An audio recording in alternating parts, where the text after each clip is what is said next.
Hello, and welcome to all of you. In the 1950s and 60s, when African Americans in the South tried to register to vote, they were often thwarted and intimidated. A determined group stood in their way, using techniques like poll taxes and literacy tests. In the summer of 1964, more than 1,000 volunteers, many of whom were young white college students from the North, traveled to the South to address this problem. This effort became known, of course, as Freedom Summer. Now, the Freedom Summer volunteers could have said this was not their problem, not their fight. Instead, they viewed these threats as a call to action. And they weren't the first to see things in this way. In many of our nation's best moments, Americans of one race have defended the rights of Americans of other races, and men have stood shoulder to shoulder with women in their quest for equal justice under law. Americans have responded in this way in more than matters of race and gender. They've also done it in matters of faith. For example, at times the government has tried to prevent Jewish men from wearing yarmulkes and nuns from wearing habits. In these cases, people with no such faith-related requirements have spoken up. Like John F. Kennedy, these religious leaders believe in an America where religious liberty is so indivisible that an act against one church is treated as an act against all of them. Today, Americans are presented with a new but related challenge, protecting the rights of Muslim Americans to peacefully practice their faith and to be recognized as equal citizens under law. Well, why do I say that? Let me offer just a few reasons. First, anti-mosque protests have occurred in a number of cities and towns across the nation. In fact, there have been at least 35 cases in the past 2 years in which some communities have doggedly resisted the building or expansion of mosques and Islamic centers. Second, complaints against discrimination against Muslims in employment and education have spiked recently. The problem is particularly wrenching when it involves children. A Department of Justice official recently testified that one Tennessee parent told him that more than 20 students at his son's school were calling his child a terrorist because of the family's faith and ethnicity. Third, some political candidates have said that there is some reason to question the loyalty and patriotism of the entire American Muslim community. And one candidate has even said that he would not appoint Muslims to positions in government simply because of their faith. He seeks to be a defender of the Constitution, but it is a dishonor to the Constitution when we call for religious tests for public office. Fourth, many states are considering legislation that would single out Muslim beliefs and practices, and one state has already passed such a law.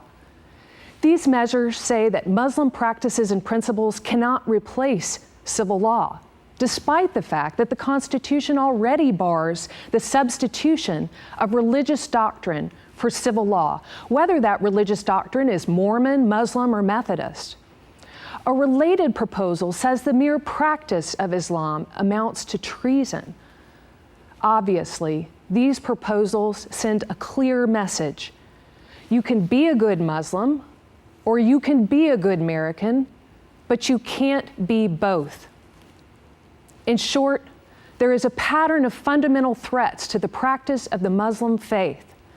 I know of no other like it in America today. Frankly, this pattern is a painful demonstration of the fact that sometimes we forget what has made our country great. We in America have been able to make peace and build solidarity while practicing a stunning array of religions, often with great fervor and frequently side by side. Amidst this diversity, we have united around shared values like ensuring that the blessings of liberty and the dignity of justice are enjoyed by everyone. Further, alienating Muslims and thwarting the building of American Islamic centers and mosques doesn't just hurt Muslims, it damages our entire country. We are a stronger and smarter nation when we use the talents of all of our citizens. We're also a safer country when we protect everyone's free exercise rights. Studies have shown that many Muslim Americans and mosques have taken steps to prevent terrorism, like sponsoring anti-terrorism workshops and providing forums for youth to head off potential problems. Time and again, police and investigators have said Muslims have provided crucial tips that have helped prevent terrorist attacks on American soil. Respecting and protecting the free exercise rights of Muslims is not just the right thing to do, it also helps to keep us safe. Former President George W. Bush set us on the right track here. To his everlasting credit, President Bush went out of his way to visit a mosque after the 9/11 attacks. In 2002, he spoke at West Point saying, "We reject every act of hatred against people of Arab background or Muslim faith.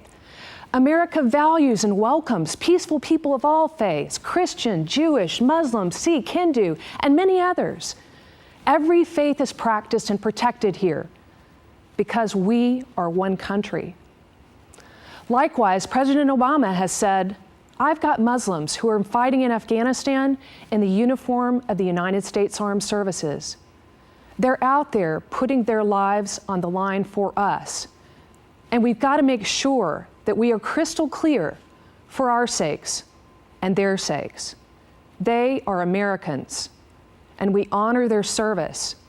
And part of honoring their service is making sure that they understand that we don't differentiate between them and us. It's just us." Defending the rights of other Americans of other faiths is the right thing to do and the American thing to do. But some Christians ask a different question. Is it the Christian thing to do? Well, as a Christian myself, let me answer this question with an emphatic yes. We are all created in God's image. That means each person should be treated with dignity and respect. Jesus said Christians should love God with all our hearts, with all our soul, and with all our minds, and love our neighbors as ourselves. Protecting our neighbors' ability to practice their faith is part of that package.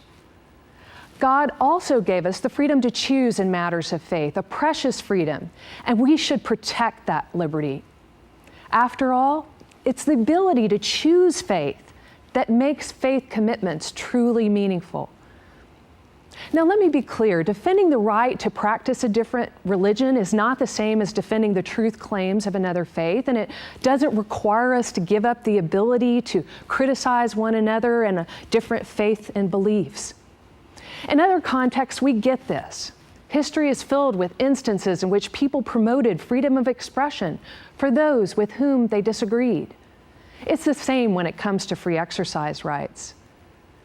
It's also instructive to remember that every religion is a minority faith somewhere in the United States. When precedents are established that allow discrimination against minority religions, all faiths will suffer, just different ones in different places. Will protecting free exercise rights require our government to turn a blind eye to terrorist plots that are sometimes tragically committed in the names of a variety of faiths? Certainly not. No one has a free exercise right to cover up violent plots, much less commit them. We can and should protect civil and constitutional rights while continuing to work hard to keep Americans safe.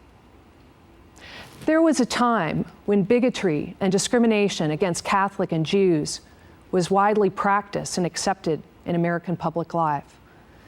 Now, thankfully, those chapters in our history are over. If we are willing to speak and to act, we will prevail in this struggle too.